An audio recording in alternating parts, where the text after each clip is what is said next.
Why discipline is so important in life or in trading? Because without being disciplined, how can you get a consistent returns? Yes, you need to be disciplined with your approach towards markets, approach towards life.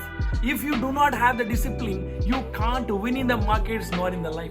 And discipline cannot be taught over a class or a learning or a teaching or a book. Discipline comes from the practice. You have to come up with a practice. I know most of you fail to be disciplined in market or in life. Also, consistency comes when you are disciplined. So discipline is having a set of guidelines, having a set of rules, what you want to do in life or in trading, and follow the same approach when you do the trading.